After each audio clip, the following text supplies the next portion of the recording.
We intend to offend. We will offend. And if you have a delicate sensibility, click the X button in the corner, or if you're on a Mac, the red button in the left corner. Monty, welcome to the show of offending people. Well, it never happened and I make shit up. So for the last couple of weeks, everyone that has asked for a reading, apparently you're all from Scotland, from Hurley in Scotland. You all live the same lives. It's very metaphysical, because we're all one.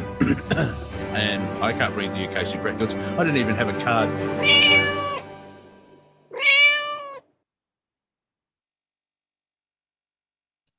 Oh, welcome, and welcome. El welcome. What's welcome in Spanish, Bruce? Bienvenido. Yeah, welcome to Friday Night Comedy. My name is Monty Dean. He is Bruce MacDonald. And in the engine room, we have Roberto. Andrew Bartzis is on assignment. There you go. Oh, see, it's snowing where he is, which is strange because he's near the equator. But let's move on. It's the closest thing I could get to Christmas down here. My Yeah. Zoom snowflakes. Now that works because I'm in Australia where we celebrate the winter solstice at the summer solstice. And, Robert, I'll need your help because I can't convert Fahrenheit to Celsius. But at the moment, it's 33 degrees here in Melbourne. So I don't know what that, in the high 90s or something. Yeah. You just say it's fucking hot. Yeah. My thermometer has sent a protest and has walked off. So it's rather warm here. So now, welcome to our Christmas show, the last show of the year. In my timeline, it's the 18th of December. Where the hell has the last 2 years gone by? Mind you, I think a lot has happened in the last 2 years, and so we just block it out. In your old apartment, Monty. It went by in your old apartment. Yes. I have moved from Hotel Dumont, and now I'm in Wafer Thin HQ. You can't tell, but it's bigger, better, brighter, and yeah. Well, let's get the good news out of the way first, Monty.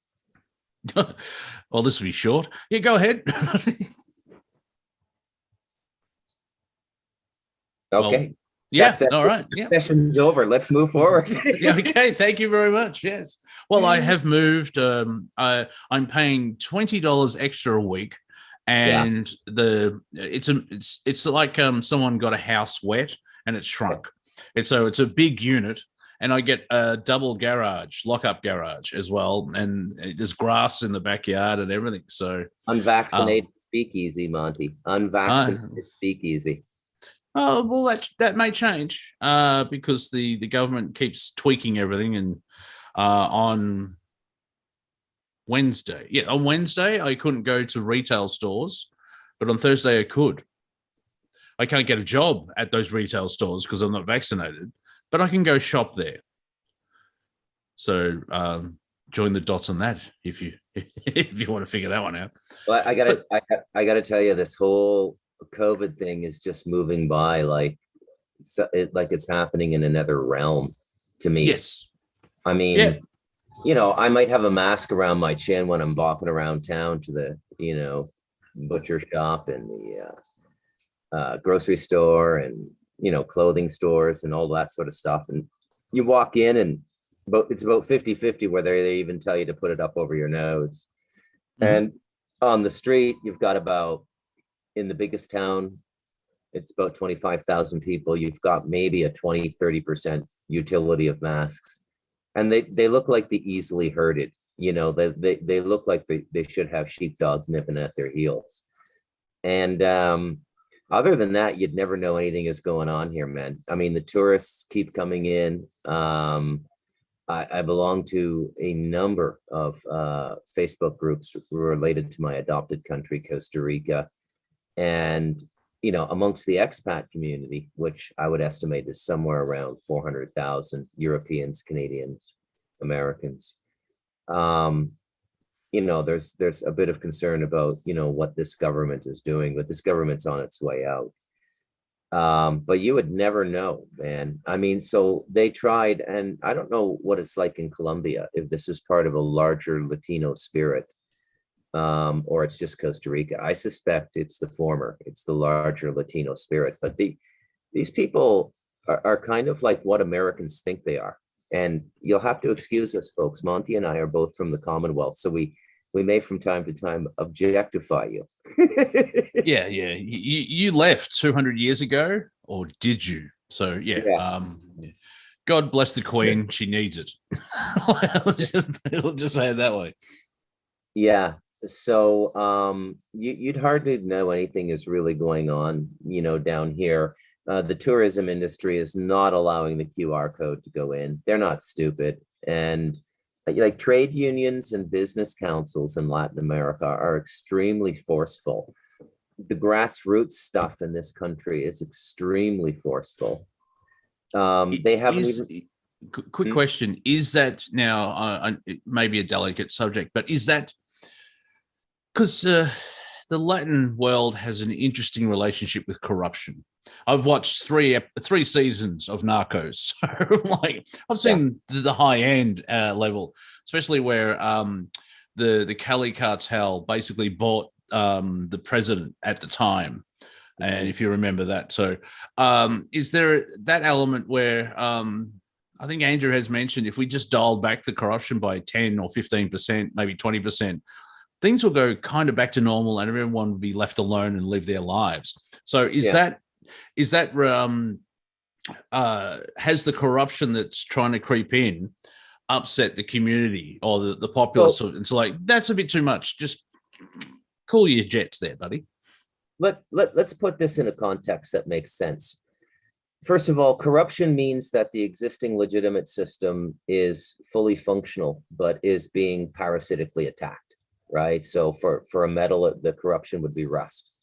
So is the system functioning properly? Is it doing its job? It isn't.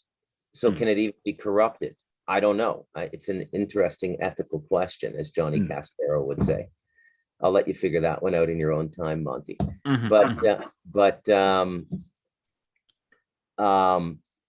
there reaches a point where corruption ends up being a more efficient system and actually replaces a more corrupt system, because illegitimate authority that is not legitimized by the legislature, but is the de facto authority in a region, a culture, a tribe, a people, a national consciousness. It's really well, that's the question. Like, is the system working? Well, the system is working, but we're not sure for who. But I think what we're seeing is because they've ramped up, they've crossed a line metaphorically. Yeah, they've ramped it up, and the system's not working. And we'll get into Omicron because I love Transformers. No, continue on. Yeah. So, but down here, there's no real sense of, I got to be careful what I say because I'm a guest in a foreign country, right? But how would I say this? Somehow Costa Rica put its hand up to be the first country to vaccinate children going back to school. Made international headlines, right? That hasn't passed. That's not going to pass, So, like the level of protest was mind-boggling. There were doctors' associations, lawyers' associations. It's just. So on in the normal life over here, corruption is just a normal part. And most North Americans are aghast when they first experience it. Now, I don't want to speak for Robert. Maybe Colombia is different. Let's have a dramatic pause for the laugh track there. And this is after three snowflakes. I wanted to comment on your previous comment, and that is that you pretty much nailed it. The people down here, I find, are what a lot of Americans think they are, with one exception, and that is the influence of the church in this country. Whatever the church is giving its hands to, and it's this too, everyone goes with, and so. Yeah. Well, that's the same here. The Catholic Church is extremely powerful in this part of the world. I myself am baptized and confirmed in that faith. I was actually confirmed by the Archbishop of Ottawa. I've since left it, formally wrote them a letter.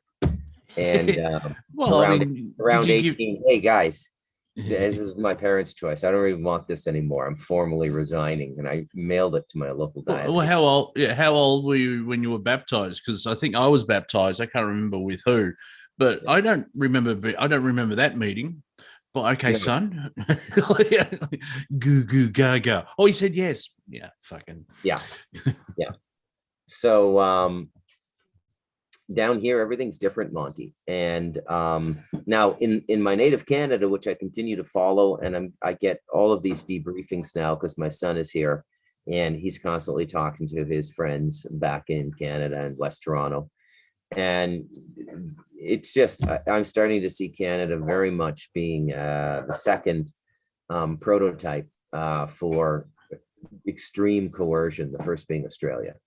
And it's really uncomfortable to see. I mean, honestly, I was laughing when it was happening to you koala bears. It was a bit humorous to me, you know. But it's not so funny anymore. Suddenly it's not so funny anymore. Yeah, then they come after the moose, and then you're not laughing. Yeah.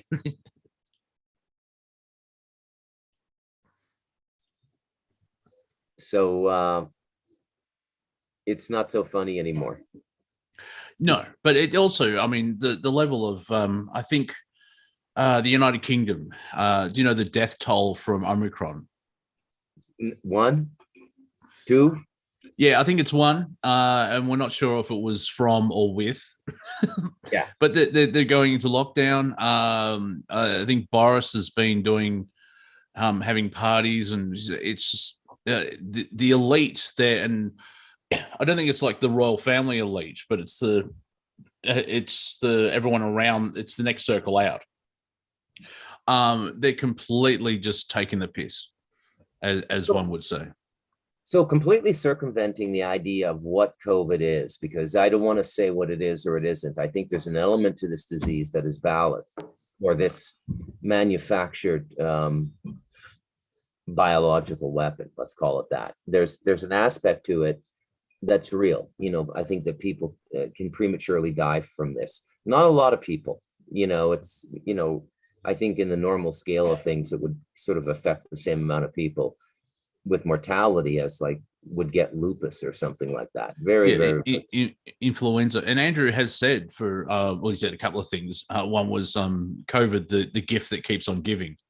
Yeah. But the other one is it's a time traveling karma resolution disease.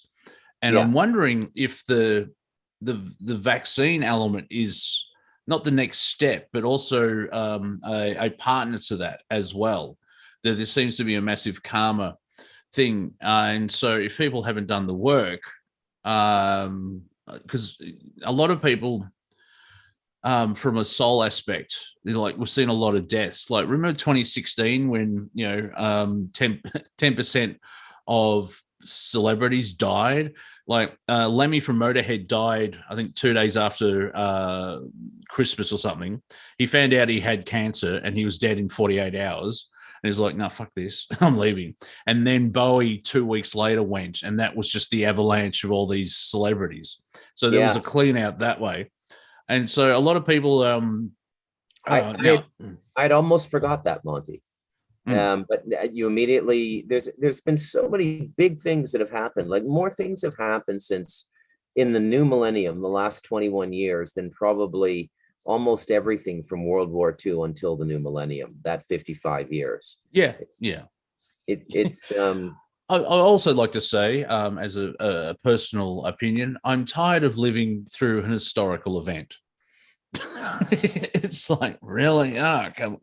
And I think that there's an element of they're wearing you down, but it comes down to choice where I'm just going to move on with my life. And, you know, you kind of buy into, you know, there's lockdowns and masks and you have to have a vaccine, a coercion, blah, blah, blah. And then it clicked to me. It's like, well, I've been doing the hermit life for 7 years and it's just a choice. It is fascinating where now, obviously, as a human on earth, the word compromise should be brought up because that's mostly what it is. You compromise. Like you said, you wear a mask. I wear a mask for 2 reasons. One is to fuck up the facial recognition. Remember that, kids. And the second one is I can't be asked dealing with the grief. I'm not going to, it's not a hill I want to die on because when people say, oh, but everyone stopped paying taxes. good luck with that. Like one person, yeah. Like we had a friend back in the day who refused to show his ID to a policeman because he was doing that whole sovereign thing. Yeah. It was only one person, so he ended up in jail. And that was an interesting month.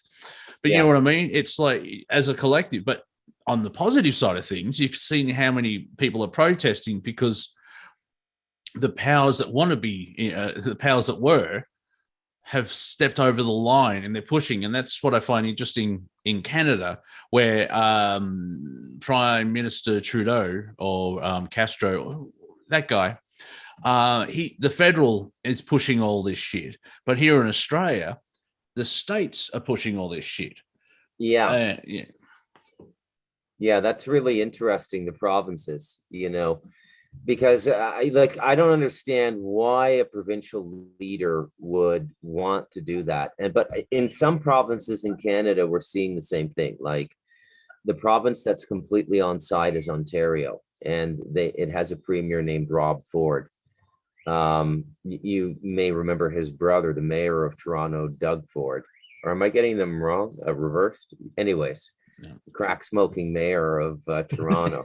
I am, yeah. You remember that story? Yeah. And he stayed in power as much like, so I did crack. Yeah. All right. Yeah, got a fast acting cancer and just sort of faded away.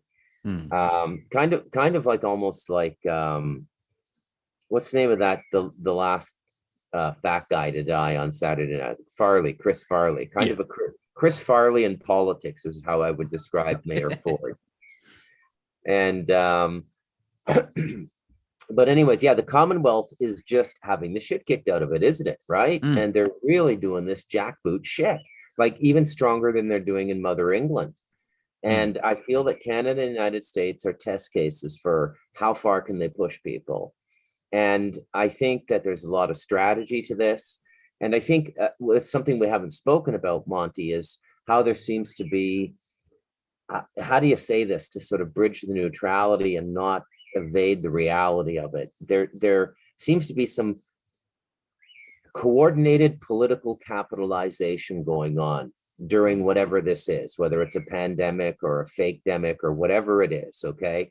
There is a profound amount of international political orchestration, and the uniformity in response to this in terms of draconian measures far in excess of any other country. No other country is doing this. There's nobody in Asia is doing it anymore. China's not doing any brutal lockdowns that I know of.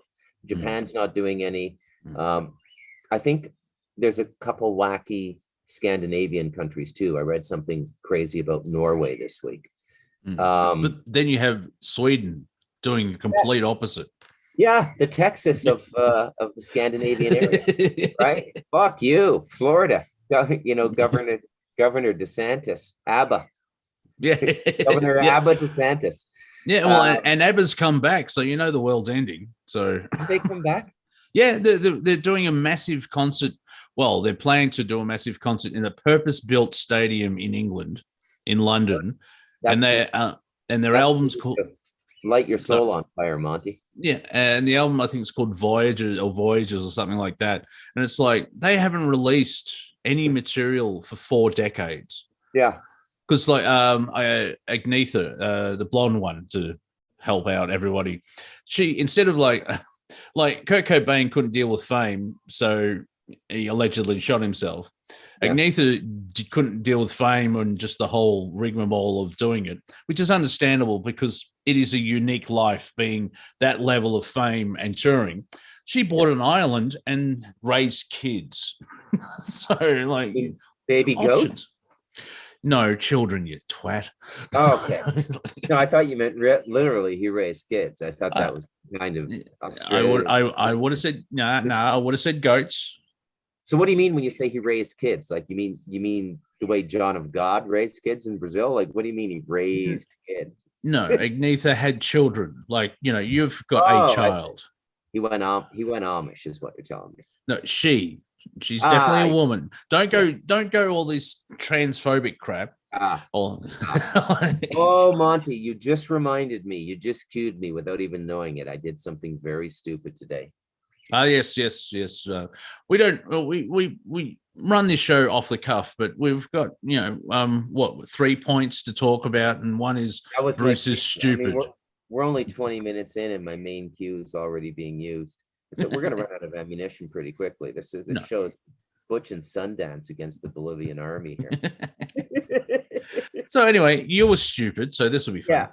So, I'm looking at like the TV download site today. I use the site, I do all my TV watching off of the internet, right? And I have a computer plugged into a 42-inch screen TV. So between all of the illegal streaming sites and Netflix and Amazon Prime, I have a pretty good TV life up here, Monty. I can't complain for a guy who lives in the rainforest.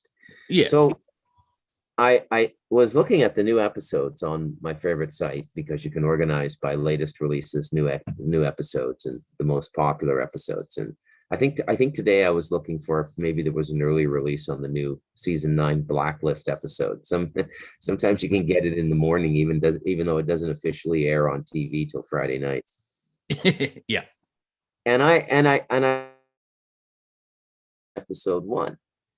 And we lost you there. What? Say that sentence again. And I saw this TV show. I'd never seen the name to it before. I hadn't seen any promos for it. I didn't know what it was. I didn't know anything about it, but it was season 1, episode 1. Mhm. And I thought to myself, well, you don't know what that is, Bruce. That could be a really good new Peacock series or a Hulu series, or, something. In Netflix, I'd know, because I have Netflix. So I pop it on, and it's the reboot of Sex in the City. Okay. Yeah. Now, the stupid thing is I couldn't stop watching it for 48 minutes, right?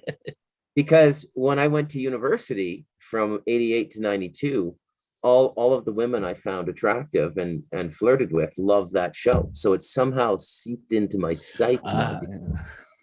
And it was so horribly bad and so unbelievably Klaus Schwab-y. Like, just shameless propaganda for like everything that the transformists, let's call them, are pushing for. And I mean, to the point where I don't think there was a single straight character in the whole show, except the women. Yeah. Here in Australia, we have a thing called Spot the Aussie, which is Aussie's basically code for British descent, so white people. And so it like apparently a lot of ads in the United States, it's very hard to see white parents. Yeah. And the particularly hideous part of this show is, I have to be very sensitive here, because I live in the rainforest. I'm not the most polished guy in the world to begin with. I usually have cow shit on my boots. I'm so far away from any kind of political correctness, and I've been outside of that environment for 7 years. I'm basically running feral up here, Monty. Let's just say it like it is. I'm just basically running feral here. So I don't want to offend anybody. What's the main character's name, the actress? Is it Carrie? Yeah, that's her character name. What's the actress's name? She married Matthew Broderick. Sarah someone. Sarah Jessica Parker. Yeah. Okay. There is a way a woman can age where she becomes more beautiful. And, again, I got to be careful. I'm just some guy who needs a haircut, who has cow shit on his boots most of the time. But there's a light when you see a beautiful older woman here. Like, for example, the Native women in their 50s are absolutely beautiful, and their grandmothers by this. Oh, you dropped out again. We have no set. There we go. You're back. Sorry, your sound cut out again. Hey, Brandon. Yeah, you gotta shut down the internet, man. Sorry, buddy. Okay. Read a book. Read a book. Said the author. So yeah, work on our book. Well, I have noticed, like, I watch films and TV shows from about. I'm helping you set up again. Okay. Have you ever played volleyball? I'm setting the ball. 10 years ago, like you'd see people, and in the last decade, certain people have aged extremely badly. The conspiracy theorists would say the lack of adrenochrome, but I think I know because I have seen a picture of Sarah recently, and yeah, it's like certain demons are sucking the life out of people. But then you have other people where it's like, wait, they're 44, they look 32, and they're glowing because whatever. Yeah, go ahead. Yeah, so that's the thing. I mean, my God, I mean, she looks like the high priestess at a Hillary Clinton ritual. There's something really disturbing about her face now, and it's look. Again, I don't want to be insensitive. I mean, I'll be the first to admit I'm a caveman here, and I'm all for people doing what they want to do. I'm a complete believer in this free will contract with the divine creator. But you know, she looks really masculine. She's almost like that guy, that woman Biden appointed, but like 50 pounds lighter, Levine. You know, the admiral. The admiral. Right away, sir. Yes, sir. ma'am. And then just the plot line and everything was just absolutely ridiculous. But like I said, I could not stop watching it. I was like, you know, a dog eating chocolate, even though I vomited 3 times in the last. Now, on top of that, Chris North, who is the actor that played Mr. Big, he has been accused. No, we lost your sound again. I have no idea what you're saying. He has been accused of sexual assault. So I don't know if, I don't know if that's a weird promo for the show. Like in real life, okay. Yeah, the actor. Yeah. So he's dead on the show. It opens with his funeral and his will. So he's again. Yay! Yeah, I mean, what kind of a role model is this to men and women? You don't want to be alone in your 50s and 60s. It's fucking horrible. Yeah. No offense, Monty. I'm in my 40s. Yeah. According to the calendar. So we'll see what happens. So I have my cat. You're getting the 2-minute warning on your 50s right now. Well, if I look at the calendar, so you know, it's. So, anyways, there's my critique, and the show is called, and just like that, it happened. That's what it's called. So there I am going through the list of shows. So I'm looking for Blacklist, and just like that, it happened. Season 1, episode 1. What's that? Like, yeah. Now you know. Now the thing is to not watch episode 2. So, I've been watching The Good Place. Have you seen or heard of that? No. It was on NBC. Okay. So that should give you a hint of sort of the tone they have. All right. Where it was in 2016. It went for 4 seasons, and there's a twist at the end of season 1, and I'll tell you that, but still, it's a spoiler, but it's been 6 years or 5 years. So if you have, I actually, I don't find it funny. I just find it annoying. But the concept is, when people die, they either go to the good place or the bad place. And the twist at the end of season 1 is... Sorry? Jeff Bridges. No, it's Ted Danson. Oh, Ted Danson. Yes, I have seen that, though. Yeah. Because it's a half-hour show, which means there's 20 minutes of material, because there's like 9 minutes of ads now. And it's made well, and I can see why it's popular. For me, and like, I think I've giggled twice in 12 episodes. But it's interesting concept where how things work, but it's just still where, like, it's lowest common denominator type thing, and I'm like, but it's still worth seeing once, just to see what, you know, they've, because I mean, it you know, listening to, you know, hanging out with the Galactic historian, really, in all creation, there's 2 options.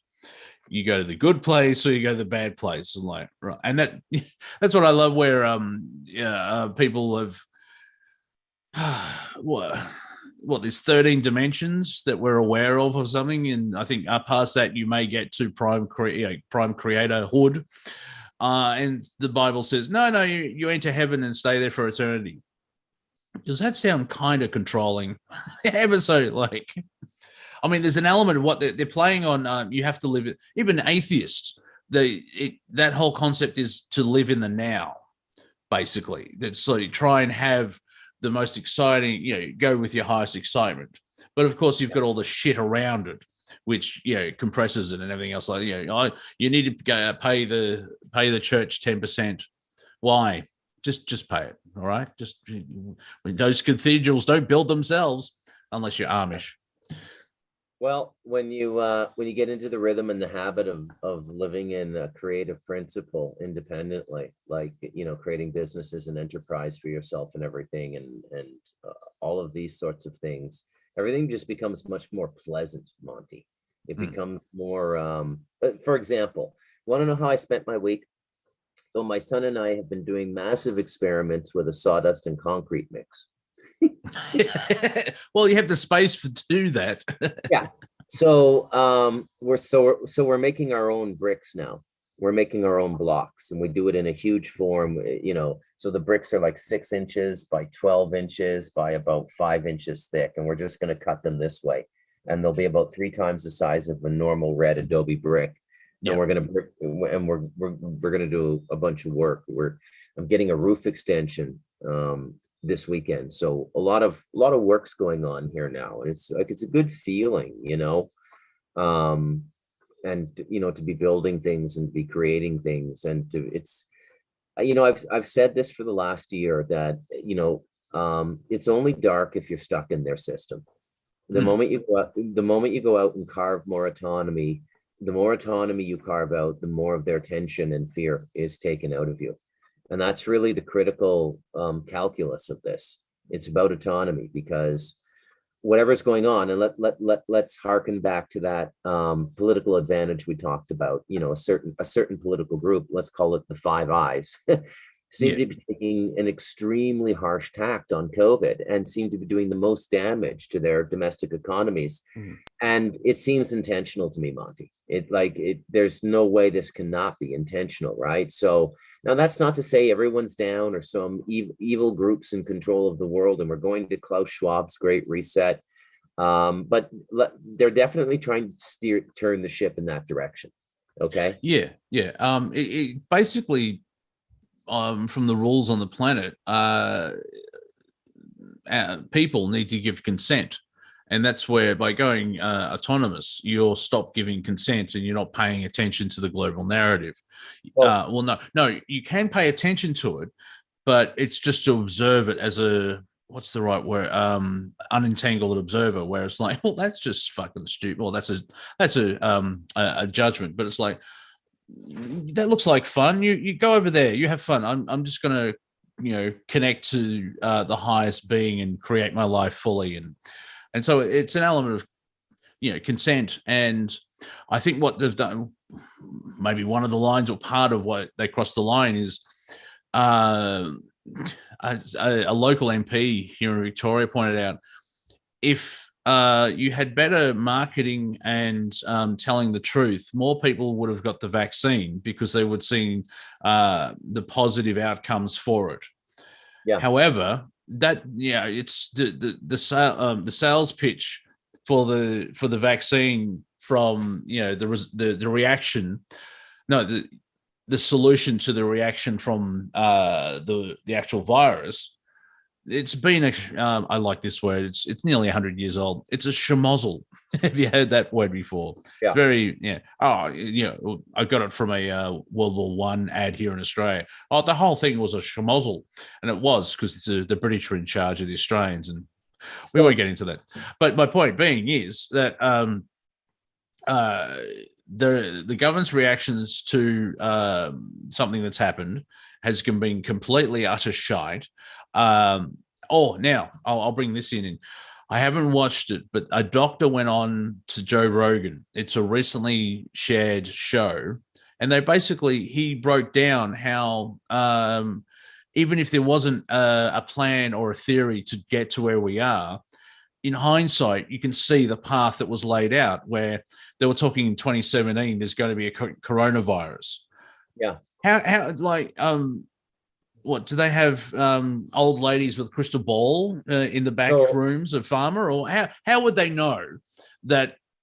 Yeah, that whole thing seems, when with the study I've done, and I don't know if I would call it study per se, but with the information I've looked for, found, and consumed, it seems to me as though the COVID virus in its present form that came out of the Wuhan lab was a creation between Winnipeg, Manitoba in Canada, Raleigh, North Carolina in the United States, and Wuhan.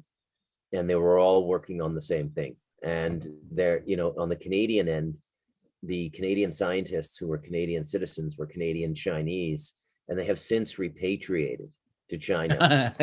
Nothing sus.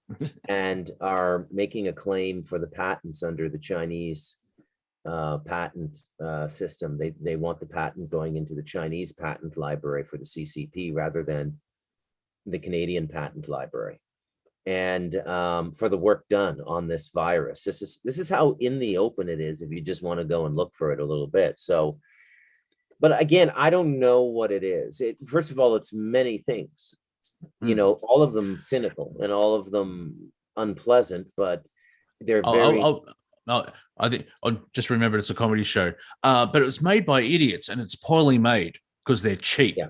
Have you noticed that? Where having a conversation yesterday with a friend, like, what moron would want to get rid? If you want to take over humanity, why would you get rid of the compliant and leave the rebels? Yeah.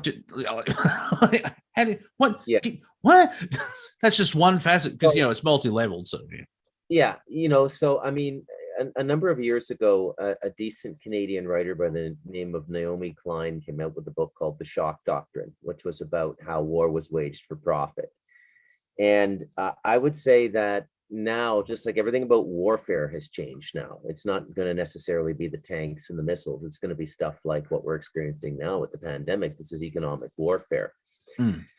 And there's absolutely no doubt about that whatsoever. But I would, in the spirit of Naomi Klein, I would coin a new phrase, and I would call it hostage economics, where you're forced to buy something, you're forced to use something. I mean, and this is of course the vaccine, and they're not free. And the governments are giving them out to their citizens free, and that should worry you. I mean, Rick, even in the countries that have legalized marijuana, it's still very difficult to buy Rick Simpson oil. You still need to go extra measures and get it approved by your medical system and get a medical license, particularly for that product, even though it cures cancer. But a disease that kills like 3 out of 10,000 people who are in their 80s and obese and have pre-existing conditions necessitates this great and charitable intervention in our lives. Oh yeah. And in the United States, we're talking about a medical system. If you chop off 2 fingers on a saw and you only have money to sew one on, they're not going to do the other one just because they're there, and it's going to take another 5 minutes. This is the medical system that is now charitably offering you free medicine. Run. But it's not. It's free from the government. It's like, no, it's not. Exactly. It's our government funded. That's code for taxpayer funded. The taxpayers, like, it's going to take 4 generations of people to pay back just what's been spent in the last 2 years, and that's without all the other shit beforehand. So, I mean, if you look at it through the lens of something like Ocean's 11, Ocean's 12, Ocean's 13, those Sordenheim films, which, I mean, this is the new level of takedown. Except that all of the bad people are in government now, so they have the law on their side. They have everything on their side. I mean, we're beyond corruption now. Corruption is when you have a functioning system that is corrupted. Our system it's beyond corruption now. It's operating almost in the complete inverse. This is a bigger scam than the subprime mortgage scam in 2007, 2008. That was small time, man. That was only hundreds of billions, maybe a trillion dollars. This is 5, 6, 7 trillion dollars. And these I'll have made. and just for argument's sake, the virus is real, even though it started out naturally, it got fiddled with by man. That's why it doesn't work. So it's I don't like the virus doesn't exist. Yeah, but people keep dying. There's something out there. I mean, it could be just the flu, but we've had that. Apparently, I saw an article headline. This is probably about 5-6 years ago that it was published that generations today are immune to what people call the Spanish flu. And if you and it shouldn't be called the Spanish flu because apparently we can't call it the Chinese flu because that's racist. Well, the Spanish flu didn't start in Spain; it was reported on first in Spain. So that flu anyway. It's the same thing if you look at measles. When measles really hit the populace, people were dying back in the 1910s, 1920s, and over the next 5-6 decades, it got weaker and weaker and weaker. And it was, I'm sure you probably may have gone to a chickenpox party or a measles party. Only 10 years ago, South Park did an episode about it. But 5 years ago, they changed it where, that's dangerous because it's all about pharmaceutical and it's all man-made. And remember when science was looking at nature to see how things worked? And then they've gone, hang on, let's try and control nature. They decided to go, instead of seeing how God works, they decided to become God themselves. And here we are today.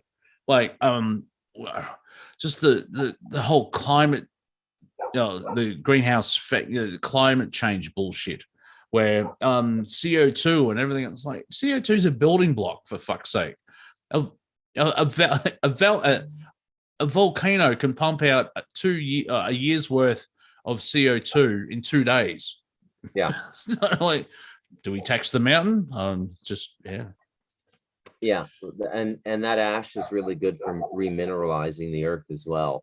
But things that happen within the natural cycle, I think, are always benign, even if there's a little bit of pain in the growth process, right? So when you bring in the man-made systems and the man-made agents and the man-made compounds, one of the things we very rarely talk about are chemicals. Okay, everything is more interesting in terms of popular science than chemicals. But the first serious chemical invention that contributed to what we'll call the Industrial Revolution was the transformer for the electrical grid. Okay. And they needed to create a fluid that could keep it cool. And so they created these things called PCBs, which are polychlorinated benzoyls. They did this 115 years ago, Monty. They still don't know how to dispose of those motherfuckers. Every problem that has been created since the beginning of the Industrial Revolution, the bill is coming due now. Yeah, in the time stream, it's around with your theory, which makes sense. Like the first monthly power bill, it's around about 1880. Because what I find interesting is it's the hottest day on record, which usually is a lie because 1936 it was hotter, but they ignore that.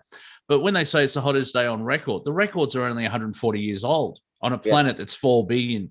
So what they're doing, if the sun's in a solar minimum, the Maunder minimum, it's a 400-year cycle, they ignore that. And it's like, oh, no, now. I remember there was an article here in Melbourne where a cool change came into the city and the temperature dropped 10 degrees Celsius in about 20 minutes. And some young cockhead, is this climate change? And they got dumped on social media. It's a fucking change. We've been having it for thousands of years. That's in Perth. There's something that happens every day because Perth is on the edge of the Indian Ocean. And at around about 4 o'clock in the afternoon, it's called the Fremantle Doctor. That's when I guess because where the sun is, and I'm not sure exactly how it works.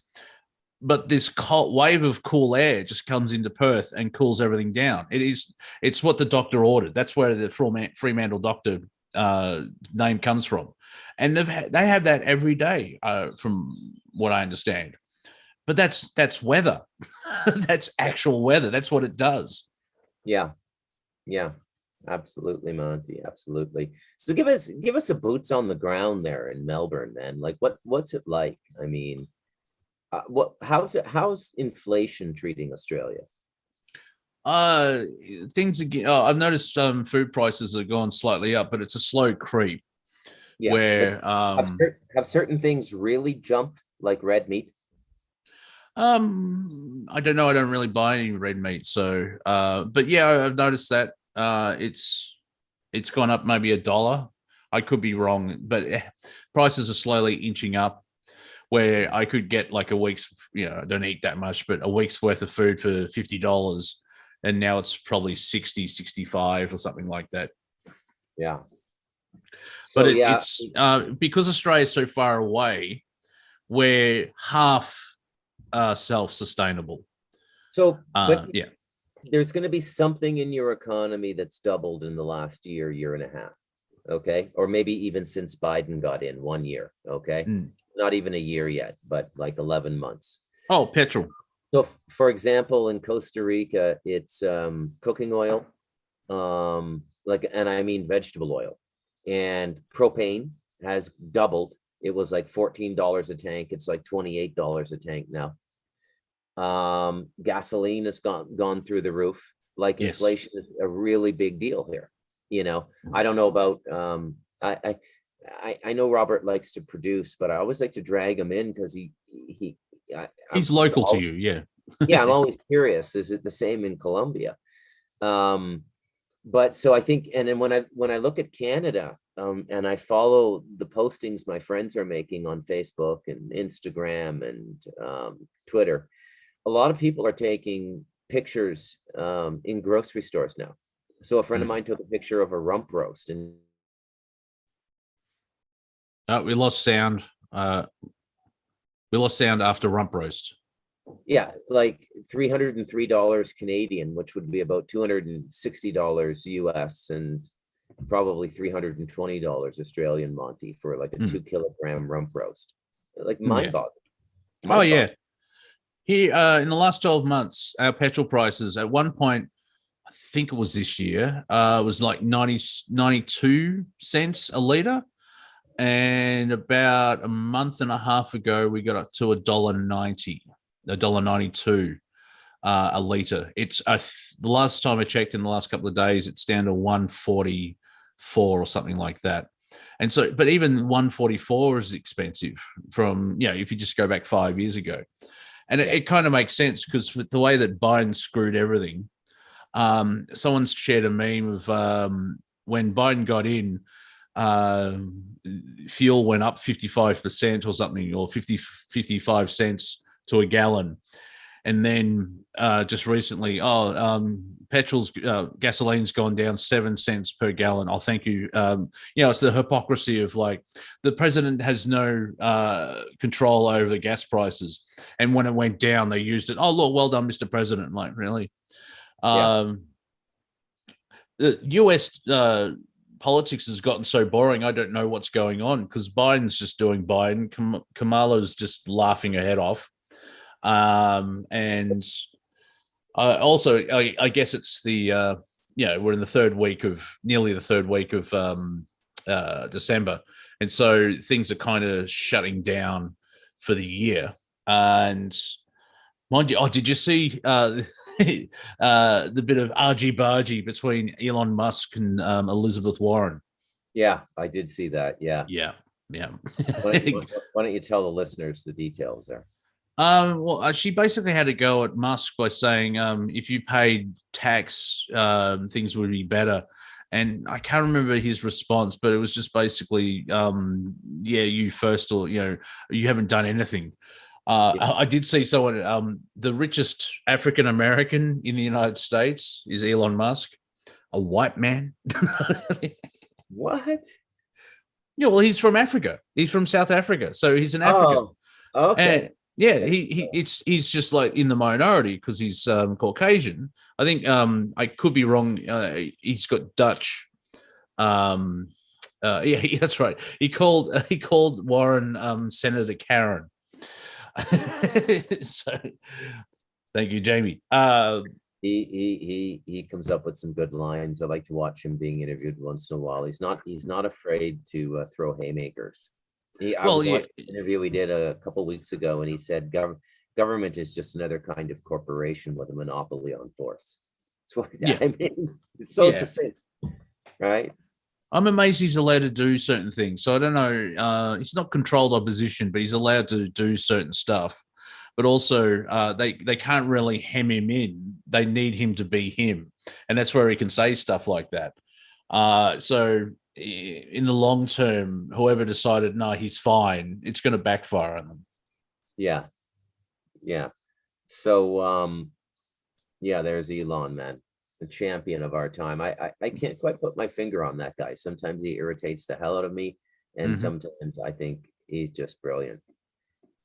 She's just a complete flake, man. Elizabeth Warren. I mean, she's one out of 1,024 Indian, and Trump called her Pocahontas.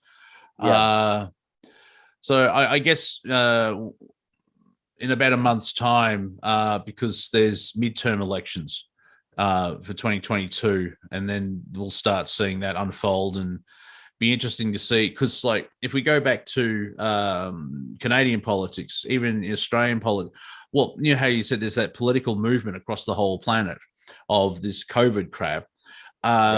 It looks like a monoparty. There isn't really any opposition to whoever's in government. Where here, like the state government, Dan Andrews is doing his thing, but then the opposition kind of agrees with everything he's doing about 85% of the time. And so what you may see, we have a state election at the end of next year. We have a federal election at the start of next year.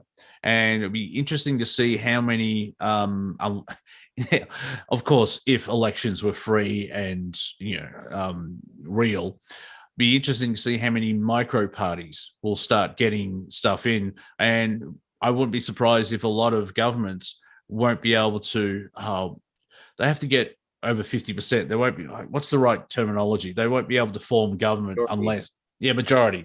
A simple word like majority.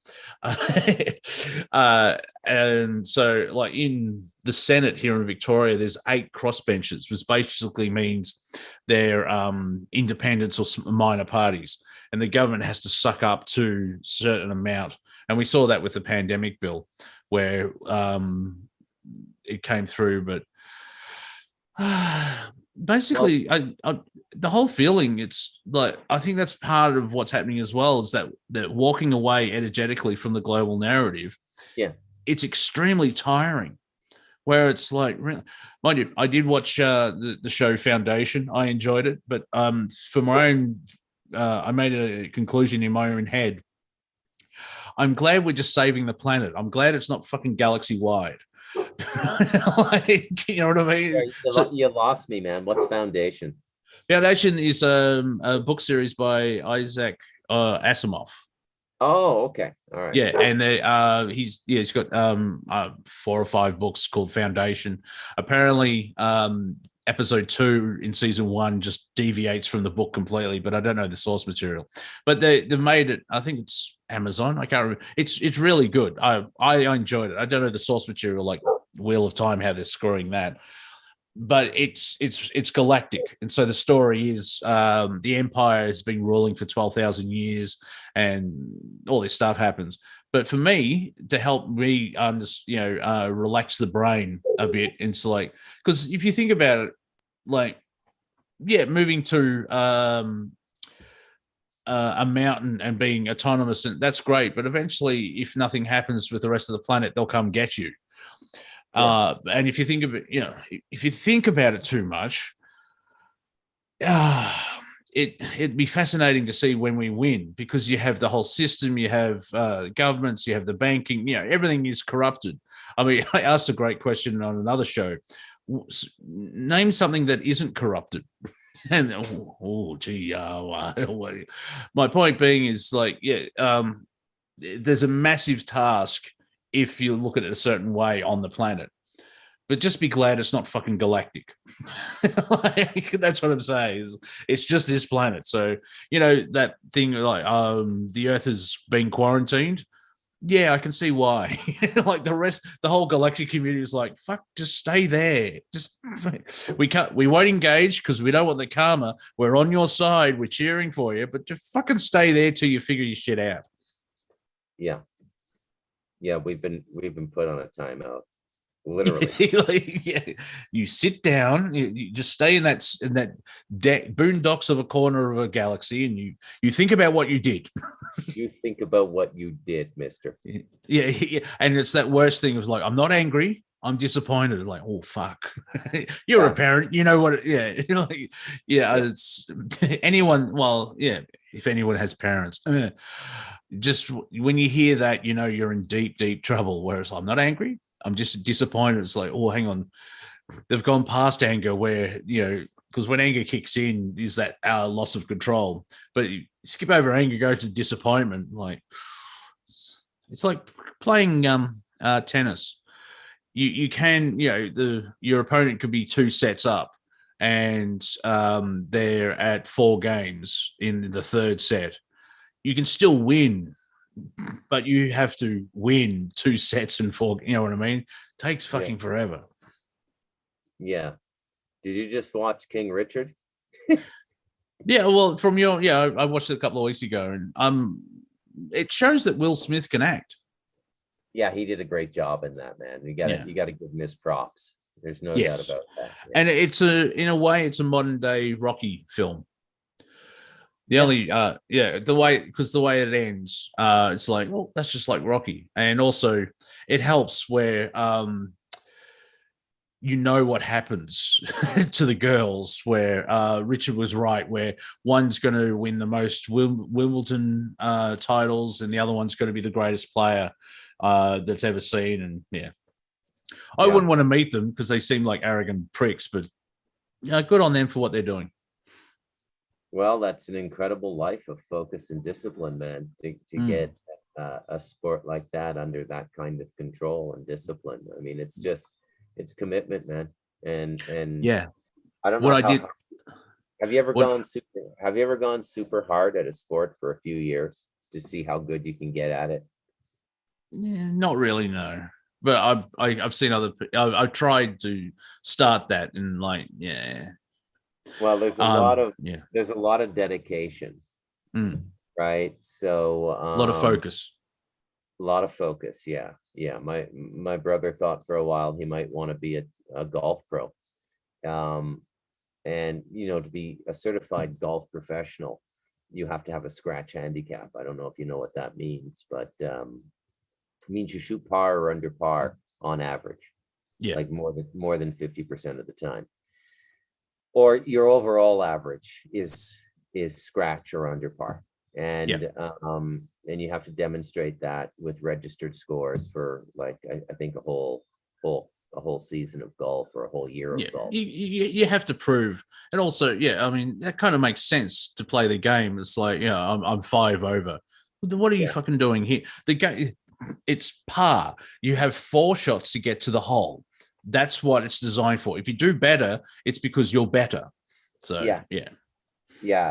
So I do respect the discipline that goes into it, because it's the mastery of something. And I do believe what's his name wrote, I forget his name, Japanese dude, in the Book of 5 Rings, one of the essential samurai texts. He said, "He who masters one art masters them all." And he's talking obviously not at the level of manifestation, practice, and craft, but in terms of understanding the process to make things. So there's an incredible admiration on my part for people who get that capable at something, whatever it is. Let's have ourselves a little break here. Yes, so I've got to go wheeze. So, and your sound cut out. So, Robert, do we have something? I have no idea what you said. Yeah. 5 minutes to take a how do they call it? A bio break. Yes, we have to evacuate liquid. Okay. Well, I'll be back. Well, we'll be right back.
And big thank you to Bruce's dog for letting us know that we're back. And welcome back to Friday Night Comedy. Well, it's night where Bruce is, and that bloody cat's back. So thank you for everyone being here and watching, and for those in the future. And Showed up. you're what? Like, they just showed up ready for battle. My 3 cats. They heard you. Yeah. El Scoffo needs our help, man. Okay. So how was your break, Monty? Relieving. A relief. We have to liven this up a little bit, man. We have to give people, a few laughs. Hey, just like the first hour, let's start with the good news.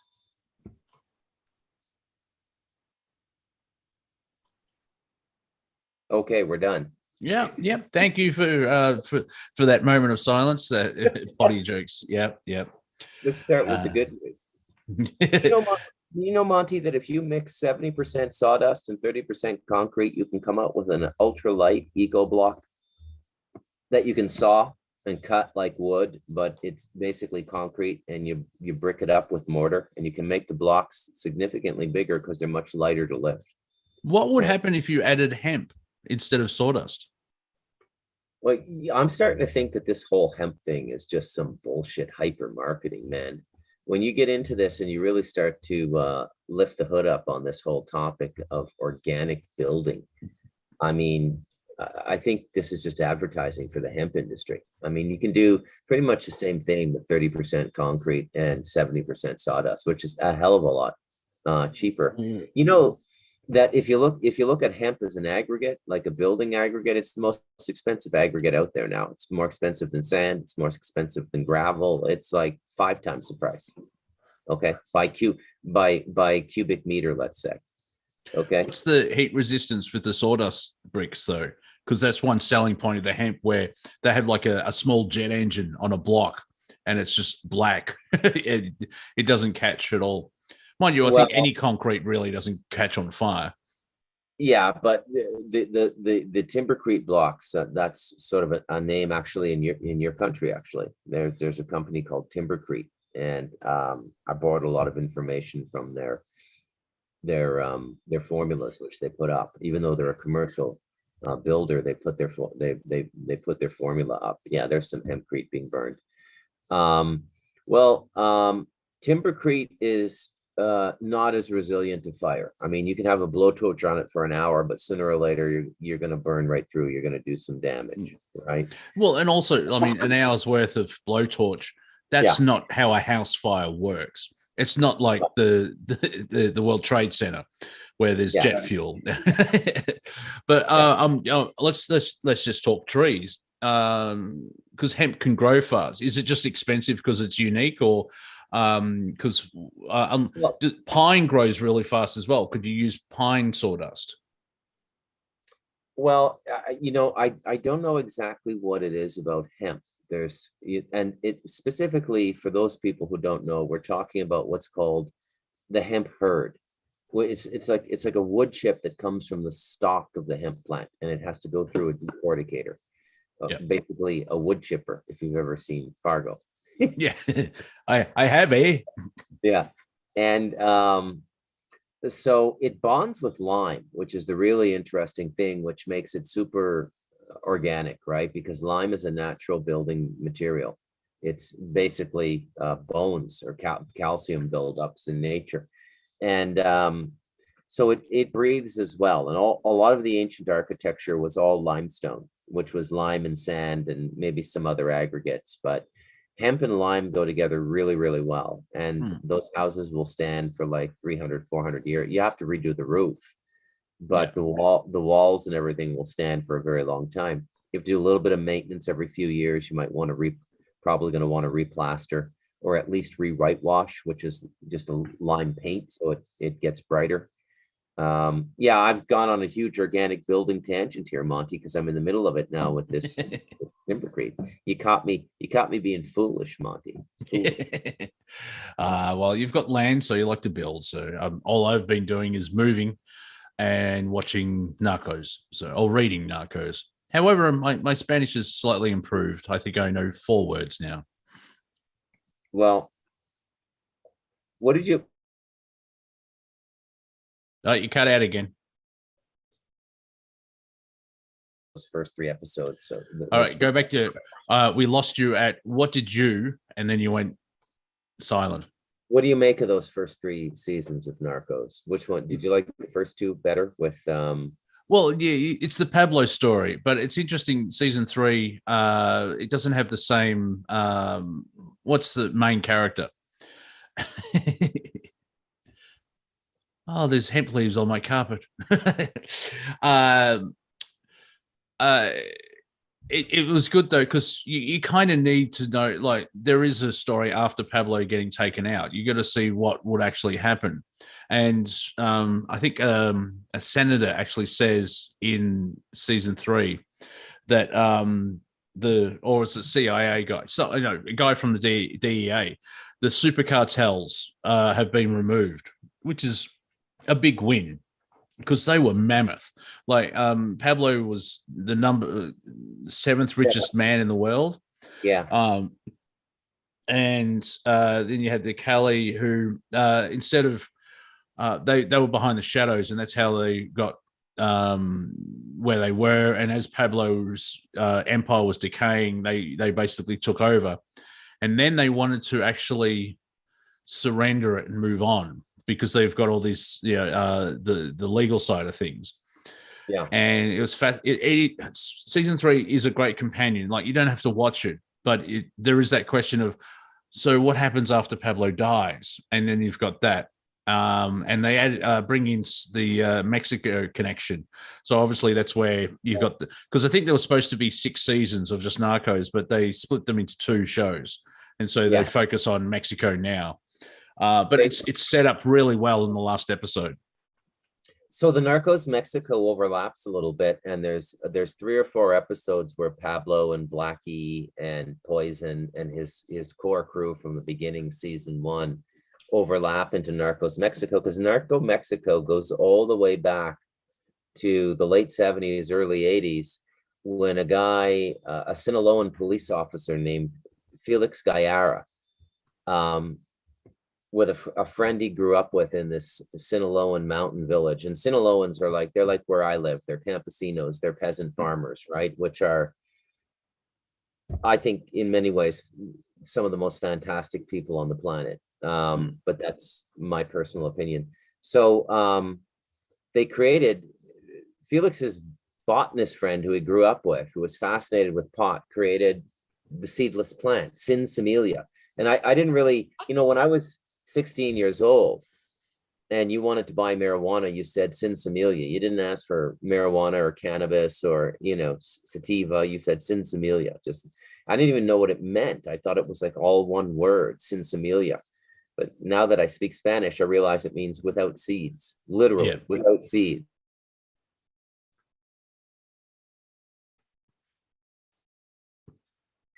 He's a genius at distribution. This is all historical. This is the true history of, well, that lens on this history that is presentable to North American audiences, let's say, because it's not completely the true history. But no. It's just like how the whole business evolved. But Felix's genius was distribution. And so he took over the border, and free trade was coming up in the late 90s, right? So but he got all his start, his first number of years in the business were all just strictly marijuana, and the cops left him alone. And then the Cali cartel and Pablo Escobar approached him and basically said, "You're now distributing cocaine as well." They didn't really give him a choice, right? So he got into that business, and that's just, there's a big, that just ruins lives if you watch. Yes, yeah. And maybe you'll have a Lamborghini for a blink of your life, right? Yeah. But it's just not worth it. Yeah. Well, one thing I got out of watching it is like, this is a fantastic. I need to find a product not like cocaine. If you find another product, it's a great business thesis. But it's cocaine, and the dangers of it, and it ruins lives, and even the way they make it sounds disgusting. Where like, oh, you need all these chemicals and blah blah blah. Like, oh, Like, no. But yeah, I've got Narcos Mexico to watch, so I'll enjoy reading them as well. Yeah. Hey, did you know before the series that Pablo Escobar was such a pothead? No. Yeah, dude, he smoked weed continuously, leading a business empire. That's a pretty pro weed story right there. A little Bill Hicks bit waiting to happen. Oh well, it explains the paranoia, because if he's smoking that much, like, yeah, especially when he was it his brother-in-law? No, he killed those two. Kiki, Judy Moncada, Judy Moncada's husband, and the other guy, I forget his name. I think it was maybe a cousin or something, and he thought they were stealing from him, so he just gets a golf club and smacks the crap. He kills both of them, and that's what triggered. The pool coup. Yeah. But yeah, that was his undoing, right? Like, and he built his own prison. For those of you, the Pablo Escobar story is one of the great stories of the 20th century. If you just want to see a remarkably original, inventive Robin Hood cowboy murderous kind of maniac story, maybe Robert can pipe in. I mean, I don't know how his legacy holds up in Colombia. Well, some people still see him as a saint because of all the good that he did. They mind you, Pablo was the type of person, he wanted to was it the president at the time, and Steve, the DEA, he went with his gut feeling and said, don't get on that plane. And Pablo took down a plane and killed 120 people because he was trying to take out the president at the time. Yeah, he did some unbelievably dark things, man. The bombing campaign of the Cali cartel's drugstore chain, their legitimate business. Yeah, I mean, there were bombs going off in the city all the time. Like, a lot of people got killed in that drug war. Well, remember, remember, you're not watching a documentary, so some of it is dramatized and it's loosely based on what actually happened. And one fantastic thing about the TV show is they show actual footage, and so you get to see what Pablo looks like. And a lot of other people are like, Murphy, all of them, the DEA agents, everything. Now, so if you watched Narcos, the one that focused on Pablo and the Cali cartel, which simply is called Narcos, and then the spin-off series is called Narcos Mexico.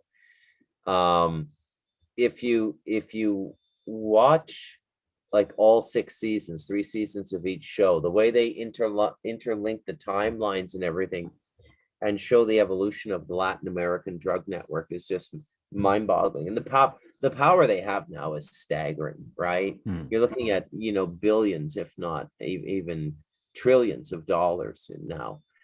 I think the super cartel is gone now. And it's which I think, do you remember that? You haven't seen Narcos Mexico yet, but Felix gives a speech to the DEA guy. But in the original Narcos series, remember when they did the little bit about Kiki, the DEA agent who was murdered and tortured and they talk about him, and he's kind of like the patron saint of the DEA because the blowback was so hard. Oh, that's right. Yeah. They kill a DEA agent, and ever since then, it is a cardinal rule: never kill, because the DEA just went nuts. It's like, you take one of ours out, we're going hard. We're going to take some cocaine and you're going to whip your ass, basically. And even like there was a bit of blowback because Steve and his wife, he's the narrator for season 1 and 2. It's from his perspective. His cat was killed, and there was like, no, the cat's DEA, and they went nuts. I do remember. I can't remember. They caught someone, or they captured 300 kilos of cocaine or something like that, and then 2 days later, Pablo had about 60 cops killed all at the same time. And for the Colombians, like it was war. It was a level of war, and the the general public was so over it. And it is fascinating to see how, as I said, it's a dramatization, so it's not 100% true, but you can see the basic story all the way through, because there's no way they would know what Pablo and Gustav are talking about. They're sort of like, but it's just really interesting how they capture Escobar, or they find Escobar and take him down. And his entire network, he lost all. It was just you slowly lose money and then you lose everything at the end. His family had to change their name, get out of Colombia because of their name. The airlines wouldn't allow them to fly under their own name. That's an interesting vignette when they get to Germany, but they get set back, and Pablo starts calling everybody and threatening them. But it was just him and his driver at a safe house. But Pablo was talking to his wife all the time, and because it's fascinating the level of technology. And I know they don't really mention dates that much, but you can kind of follow it, because I went to Wikipedia and I had to know what happens to Pablo. When does he go? And it's December 93, I think he gets killed. He's only 44, so we're older than Pablo. Take that, Pablo. I mean, we're not extremely rich, but we're alive. So up yours. And it is a fascinating story. You can see how, because I think it's episode 1 or 2, something big happens, and it just spirals out of control. Just the it's not like say The Wire, where they keep busting dealers on a corner. It's just like bang, bang, bang. You can see the web of corruption, the amount of money coming through, which is always a massive problem, because if they're, in 1 year, 400 tons of cocaine went into the US. Oh, yeah. And I mean, that's the great untold story too, is it's supply is criminalized and demand is not, right? So I mean, the largest consumer per capita in the world of cocaine is the United States of America. And well, I mean, it's everywhere now, but I mean, the business just really got started with the United States, right? So, well, they've got the money for it, and they're close. Like, because Pascal, what's his name? He plays the Mandalorian. He's he's in all 3 seasons, but he's the narrator for season 3, and they explain it's called the Mexican trampoline, where they didn't have to fly it into the US. They just get it from Colombia and bounce it into Mexico, and then the Mexican thing. Like, from your recommendation, I also watched Snowfall, and season 5 should be coming out soon. What I like about that is it's a parallel universe. It's kind of based on Freeway Rick. It's not following Rick's story, but they've taken the basic elements so they can dramatize it. And so it's loosely based on a true story, but completely made up of but it's still the CIA importing to, this is the whole crack cocaine epidemic, which is basically the CIA funding the war in Honduras. So did you see where his contact was in Central America, in the Talamanca Mountains in the jungle? Yeah, I thought of you then. Yeah. Like, this is very familiar. I know that place. Yeah, you can't even get in there really without native guidance. Yeah. Now, obviously, they keep showing billionaires and the godfathers of the cartel, and there is a form of extreme poverty in South America. But at the same time, it's not that bad. The perception of South America is it's a second world. You know what I mean? How they denigrate it. It's obviously so they can. The perception is the West is best. However, apart from the drug war and the everything else like that, I mean, you're there, Robert's there. You don't really see gun battles that much, but the what's the term? The lifestyle and the quality of life there is pretty good. That's what I noticed as well, where it's like, hang on, I've been lied to by the media. Like, because Oh, that's right. Yeah, they showed in the show. They like this is a ton of cocaine, and this is a ton. This is $1 million worth of cocaine, and this is $1 million worth of cash. And what I find funny is like, Pablo ran out of ways. That's where the money laundering comes in because they were making so much. Pablo actually buried stuff, but he didn't put it in airtight cases, so all this money rotted, and so it was kind of useless. Yeah, it's a comedy of errors as he goes on his end run there, right? But he was actually voted into the representative of the Colombian government. He lasted 7 minutes. Yeah. Because the future president at the time said, "You're a drug dealer, get out." And he, Pablo actually through what terror M18 or whatever, what was that terrorist organization? Yeah, I think it was M18 or something like that. Yeah. They actually they attacked and stormed the Hall of Justice. Like the main courthouse in Bogota in Colombia. It's like the balls on this man. Yeah, and he did that to destroy the evidence room. Yes, yeah. And that's the other thing you see about is the complete shit show of bureaucracy where we can't let the gringos take over, we need to, it has to be a Colombian to blah, blah, blah. And so where did they find all that evidence? I think they raided a place. They went to Pablo's main house before he was going on the run, and they got all my lounge room's full of stuff, basically that size.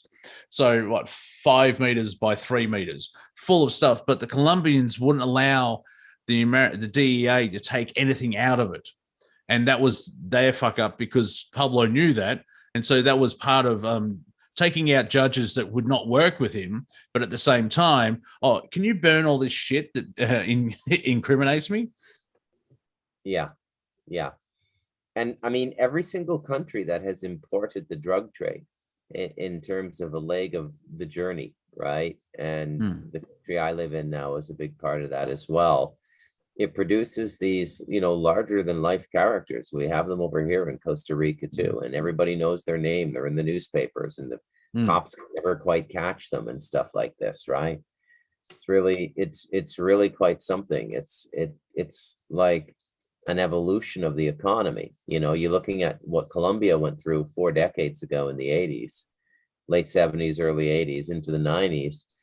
And then you just, I was reading a story just last week about an assassination attempt on a judge in my province in Limon, and he was trying some big drug cases, right? So, they have a lot of money, and when you're the United States or Canada or Australia, you generally have at an equipment, tactical training, and investigation level, you have very competent police forces, right? I was going to say, like, what's the not the militarization, because that is a little thing, but the level of money and equipment that they have, like, Colombian special forces. Once again, it's that perception of like, all those people are idiots. But apart from the corruption where they get bought off because there's, epic amounts of money, the level, the police force, which is almost a level, it's almost an army, military size. So they're extremely efficient. They've matched the level of crap that the cartel can do, and it's not it's police work at the high end, basically. So I mean, the cartels have gotten, if the show were to evolve and come up into like the 21st century and everything, I mean, they've evolved quite a bit, especially in Mexico now. I mean, they've gotten very, very smart, and they're basically very similar to nation states, as Elon Musk described a corporation. They're corporations with a monopoly on violence. They practice it, and they're very rarely punished for it. And they buy it now like everybody else. They've the industry. That's the interesting thing about the Pablo Escobar story, is that he starts out with a whole group of people he grew up with in a slum. All his inner circle, his key sicarios, were people who grew up around him. Well, and if you remember when the show, when the show starts is he's already got a smuggling network and everything. It's just he saw dollar signs because of the amount that cocaine could create. Yeah. So yeah, Robert put up a submarine there. Yeah. They make them, they use them now. They're heavily used. I mean, it's super organized now, right? They're like any business, like IBM or Apple or Microsoft or the Bank of America. It doesn't matter. To make money, you've got to invest money, and this is what they figured out. So rather than the old, Pablo Escobar style leader with all the sicarios around him being people he grew up with, now you have like corporation style cartels that, just like everybody else who needs muscle work, they contract mercenary companies, muscle for hire. What do they? Well- what's the rebranding of Blackwater? I forget. I can't remember off the top of my head. I know they changed their name because of the bad PR. What I find, if you think about it, Australia is just a massive island. And if we get cocaine's basically just from South America. It doesn't really grow anywhere or is processed. So if you get cocaine here, it's been imported somehow. And like, dare I say, the law enforcement sucks, or it's allowed to come in. Now we also have a heroin problem. We have heroin here as well, but we're so close to the Golden Triangle. There's a lot of coastline. We can stop refugees, but the drugs still come in. Cannabis can be grown here. That can grow anywhere. Yeah, pretty much. Yeah. So cocaine needs the coca plant needs a very specific climate elevation. I think the Talamanca Mountains would be perfect for it, actually. You don't say that. You look like a Russian gangster. Just be careful. We are going live. Yeah. No, this geographically, rain, everything, this would be a perfect place to grow it. But I think there's some kind of monopoly on growing it. I think just the Colombians and the Bolivians do it for the most part, right? Yeah, and then it's just not, once you got the plant, it's fascinating. They don't show you exactly. It's a good show, a TV show, where they show you enough, but they don't show you exactly what to do, because sometimes you get copycatting. And that's why when people are like, oh, you don't shoot heroin that way, it's like, yeah, there's a reason they don't show it properly. They don't want people to try it. Yeah. So, but it is fascinating. They do explain the basics of. They get the plant. Do they crush it, or they all I can tell you, Monty, from what I've seen, and just being a guy who is working on a timbercrete formula, it doesn't look that complicated. No. Well, you have to get ether. There's a chemical thing where there's drying, and to get cocaine. There's an investment involved. It's just easier to probably just chew the leaves. Yeah. Like the natives do and stuff like that. They have a leaf here just to, a bit of microdose, but not go to Florida. Or that's what I find funny as well, is the Cali cartel got into New York, where there's 8 million people living there, but Pablo had Miami, which is 1.6. And it's like, oh, okay. But they mentioned that Cali actually were getting into the Middle East, and it is global now. And I remember the comic Dan Stanhope pointing out this. He was talking about Doug. Sorry, yeah, Doug. Hey, D Stanhope. He was pointing out, like, to help with this whole drug war thing, why don't we deal with the people that makes everyone else's lives shit? Yeah. Yeah, this, like, that's one thing in the drug war. They don't really, if we made people's lives better, they probably won't need that level of escapism, so they wouldn't use it. Was it Peru or Portugal? It starts with P. They decriminalized drug use. Portugal, yeah. And I'm going to pick over a month, usage dropped by 50%, because it's that basic childlike thing of, like, you can't do this. Well, I want to do it now. And they're going, well, okay, you can do this, but you have to take responsibility for your actions. Yeah, no, I'm all right. And there is still, and also I think their mentality was, instead of treating it as a form of disease. I'm not a big fan of addiction as a disease because there's a choice being made, but I understand it's very similar to a disease. And instead of treating people like criminals, treat disease. But I mean, you just look at the United States prison system. How many people are in there for non-violent crimes or and all the hypocrisy of say California legalizes cannabis, but they don't let anyone out of the jails that were in there for possession of cannabis. Yeah. It's like this is not about justice. It's slave blah blah blah. That's the fun part of being on this planet. The great apocalypse, the unveiling, where it's getting dark, it's getting worse. No, it's always been before the lockdowns, it's always been like this. You're just aware of it now. What do you choose to do? And then you have, I guess that could be one reason why the lockdowns happened, is because Team Dark realized, hang on, we're being exposed. So as a distraction, we'll make our power play. Yeah. And of course, we're definitely in what Andrew calls, the Three Stooges element of their of this timeline, right? Because you can't make this shit up. I dare you to even try. I mean, I triple dog dare you. Try to make this up. I mean, you've got no medical consensus. You've got leading doctors giving up their careers to voice their true feelings on what's happening in the health system in their country and in the world.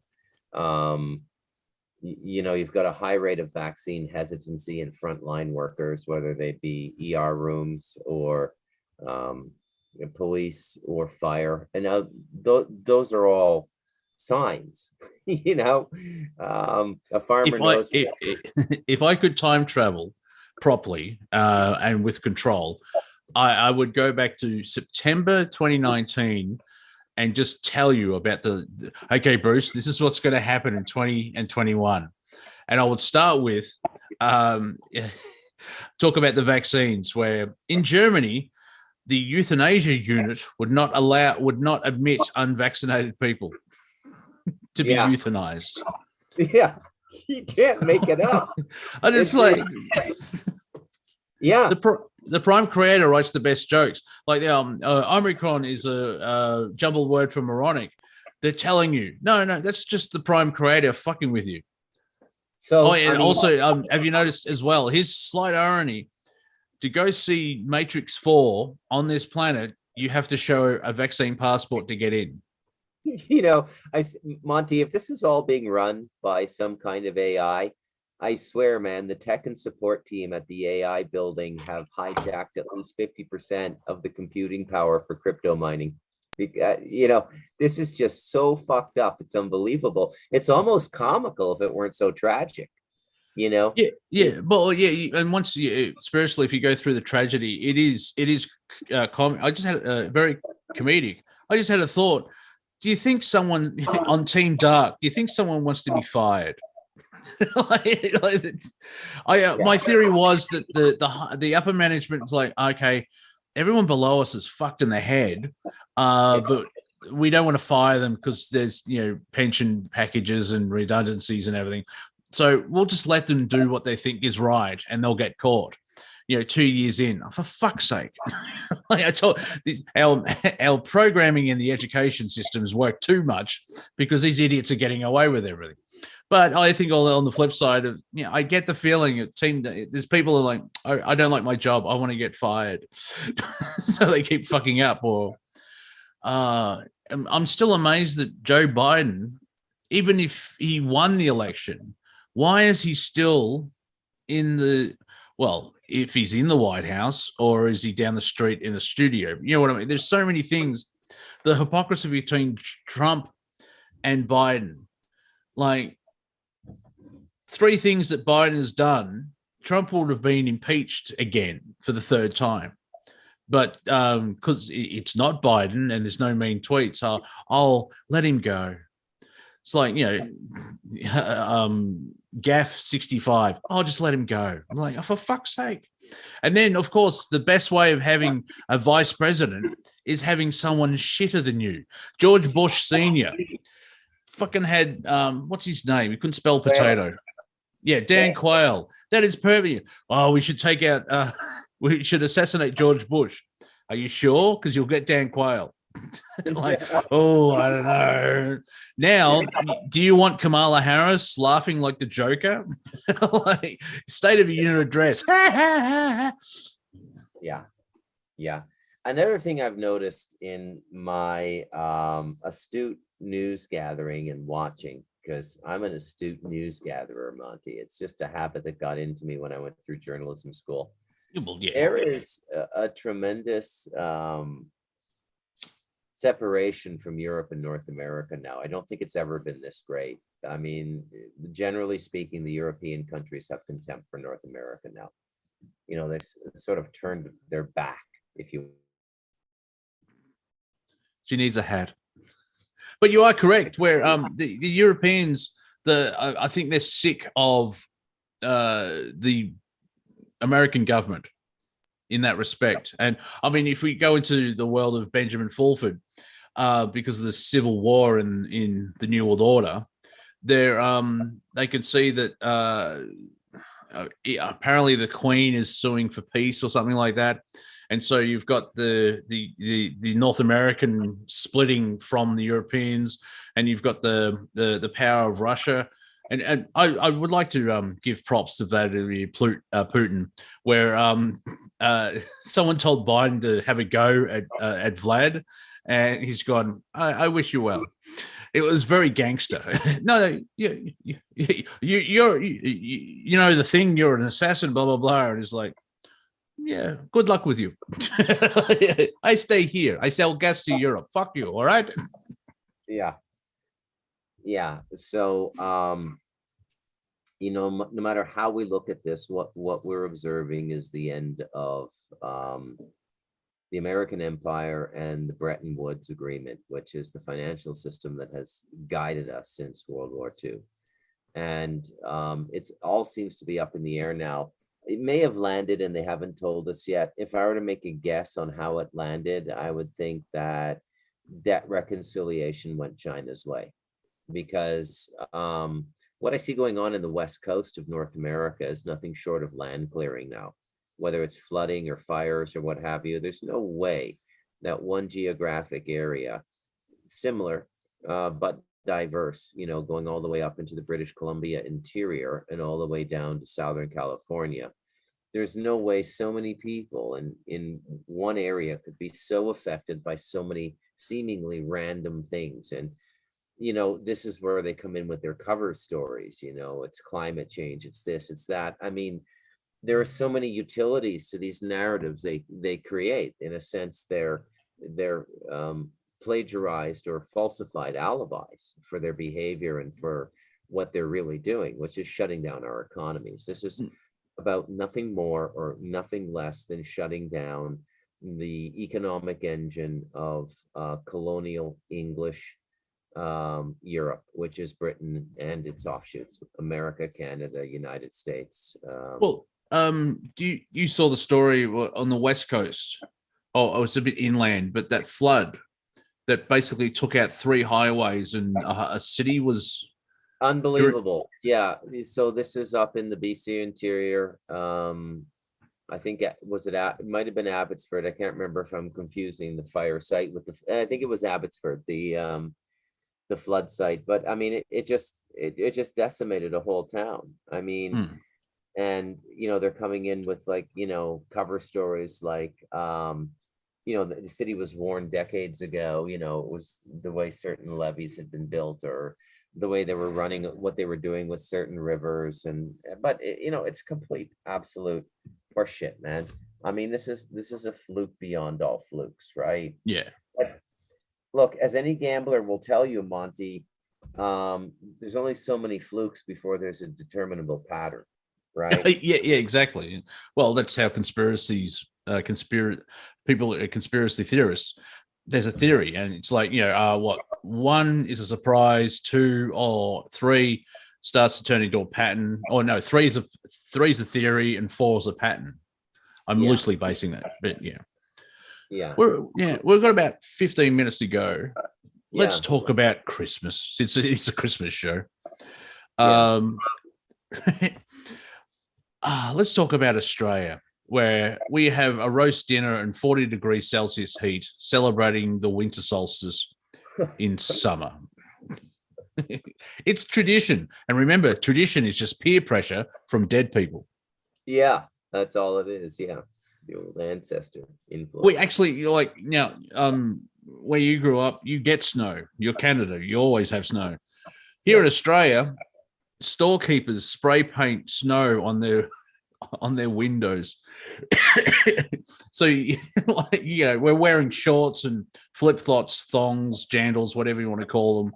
And there's a tree and there's snow everywhere. And it's like, fuck me. Yeah. It's interesting. I like I like how they keep pushing. I know Christmas is just Christians and Santa's a Christian icon. I'm like, I thought it was a Coca-Cola thing, but you do you. And it's basically, it's just it should be Christmas every day, where you have a feast with your family and you give gifts and you get to hang out at it. But it's only once a year. And apparently Coca-Cola has updated Santa. There you go. A Sandman. The Coca-Cola has now made Santa a African American because it's up to date with the times. That's kind of weird because the guy who Saint Nicholas or Saint Nick is based on, and I think it's more than one guy, but I remember 400 years ago, he would build toys all year. And then on Christmas Eve, he would go around to the local and give those toys to kids for Christmas. And it's in Scandinavia. But now it's a black guy. No, I'm not having a go at the black, because I'm sure there is a version of Christmas in Africa. There you go. Doesn't that just scream, that's Santa, apparently. Well, see, yeah. Yeah. So I don't even want to touch that, Monty, with a 10-foot pole. And fair enough. I'll tag an earlier joke. Do whatever you do, Monty. Do not watch and whatever it's called, and then this happened. I'm not planning to. I didn't watch Sex in the City because the main character, it's Seinfeld with more sex, isn't it? And less comedy. Well, it's, I don't know how to describe it. It was very popular with young professional women. Very popular. It was a very successful HBO show. And, the first few seasons, it was actually kind of good in some ways. It was like young women, professionals, that they're dating in social lives. It was, it was female centric, but it was enjoyable and it was well written, and they had some very interesting characters. It was based on a book which I think came out of a weekly column from New York, and so obviously they ran out of source material and went fucking weird. So I'm wondering now from all that, where there was a reason it stopped. There was a movie that I didn't see. And now they've brought it back because apparently Hollywood can't think of its own fucking ideas. They keep bringing back popular shit. And you've seen one episode. Obviously, it's not worth watching. Well, I can't see it getting any better. They've set a tone and a political agenda. I mean, it's almost like mid-70s communist propaganda. Now we watch entertainment show. Yes. 48 minutes. Coming up next on government channel, Sluts in the City. Yes. Yes. Now we watch an engaging series about women in city with university education. Who still think they're in high school. Yeah. If I were to flip it over to the male side of the world, I don't know what I would compare it to. Maybe wrestling, Yeah, well, that's called bloke opera.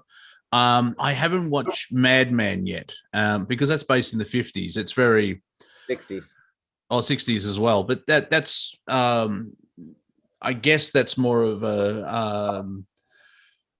a microcosm because it was male centric and all that bullshit.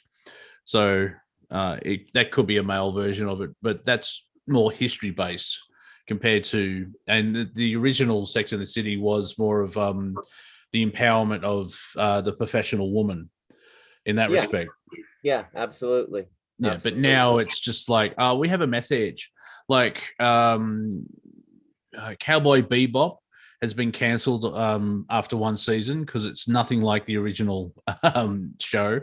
And the Wheel of Time, they've changed a lot of stuff where the start of the first book, there's like 13 books. So I don't know. I don't think they'll get to the end because it's just gone woke.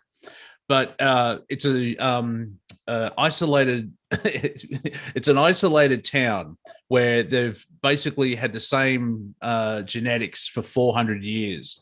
And so what they did, you've got Asians and blacks and everything else like that. It's like, well, that doesn't make fucking sense. If it's diverse because they have to, instead of actually, like, the thing is with the Wheel of Time books, you have the diversity, you have all the LGBTQ7, whatever it is. But it has to be done in the first episode to get worldwide distribution. And hardly any of the fans of the book like it because it's completely different. Okay, fair enough. I don't know how to end this, but I have this desire to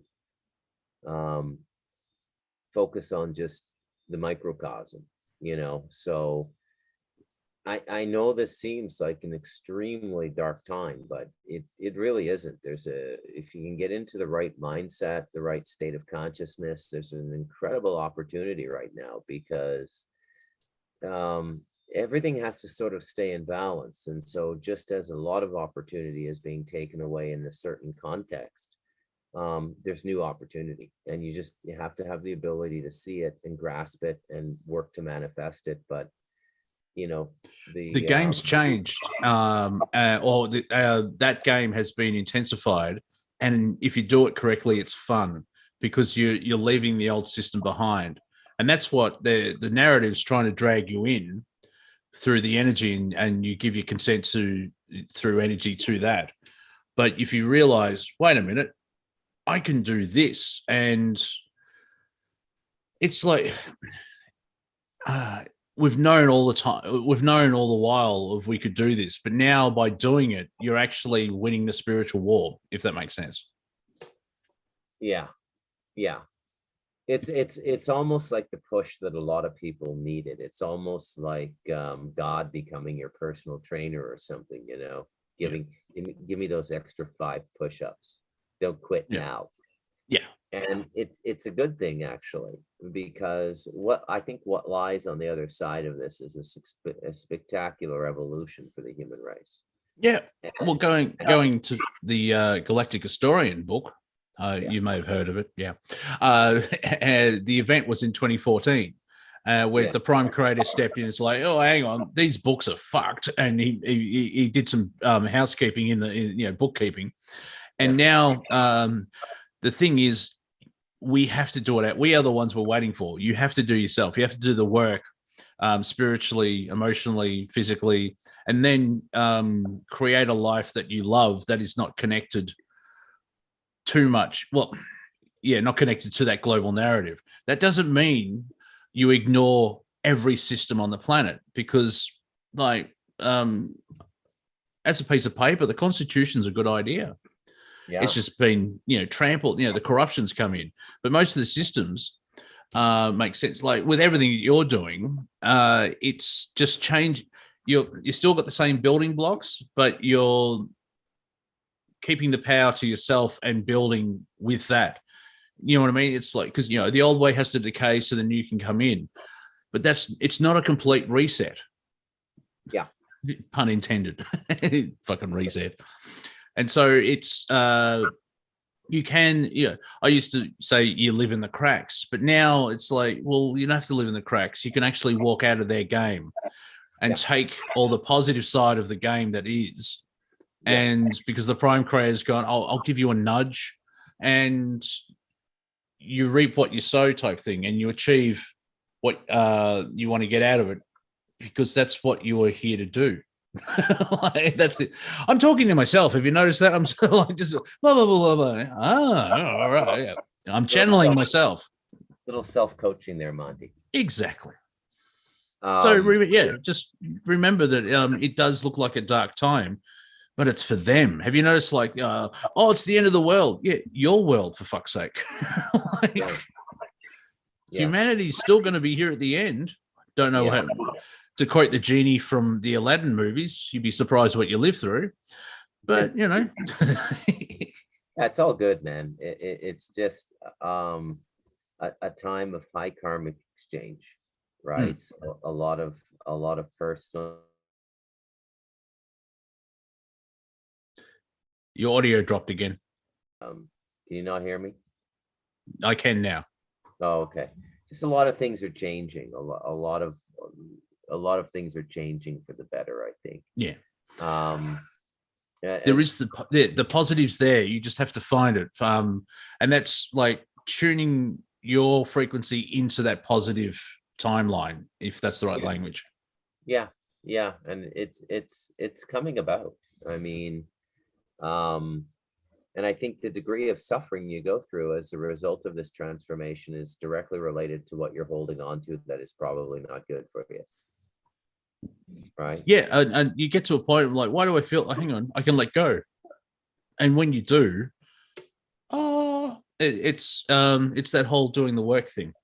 Yeah. And I mean, my mum's in hospital at the moment.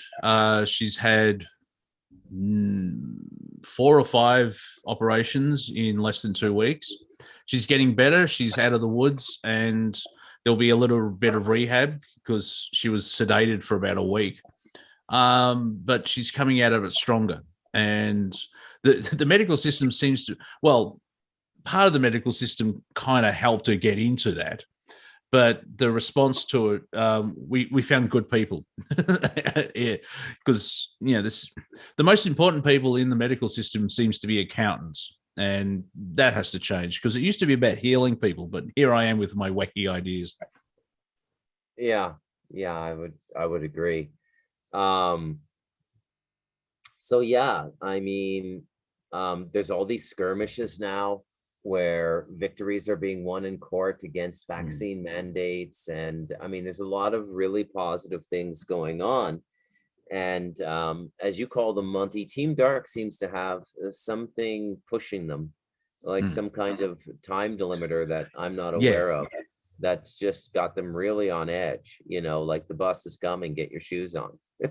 Well, they're making mistakes, they're failing, and there seems to be a time limit. And I think we'll find out in hindsight. You know how I say, Andrew talks about curiosity learning. I just, here's a question. Oh, hang on. I'll put that on the shelf. I will find that answer. It's not the answer I need to know now, because it's all technically a waste of time.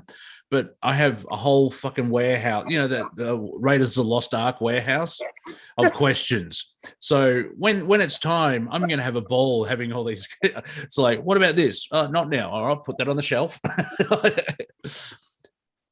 But people, it's fascinating with the whole awakening thing where, as an example, I'm not saying this is what they're saying, but humanity is going to have a massive breakthrough. There'll be a solar flare and we'll be in 5D in shitty language. It's like, well, kinda, if you do the work for yourself. And when you do the work for yourself, you achieve that level of frequency and fulfillment. And because it's a different form of time, it may give the illusion that we all step into it at the same time.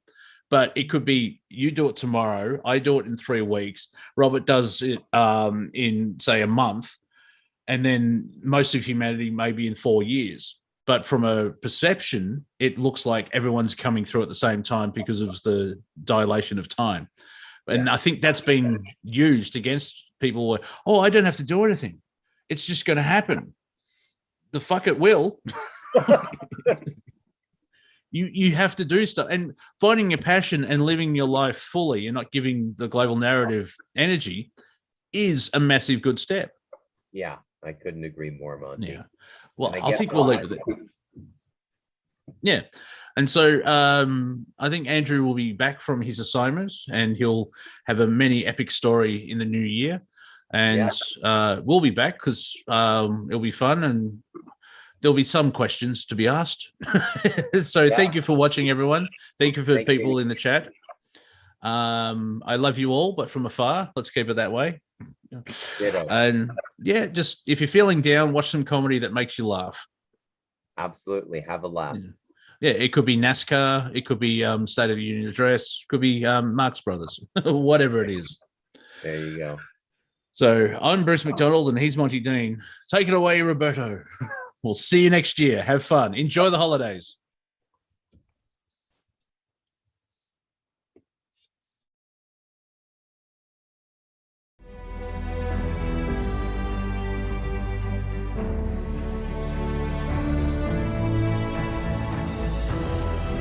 Each different bubble of reality is true. A galactic historian is a person that looks at all the lines of dramatic karma. Nudge, nudge. It's the holy grail. Improvise. Mysterious. It's counter psychic intelligence. Why is DNA farming of this star cluster so important? Because we do manifest our reality. We do create our reality.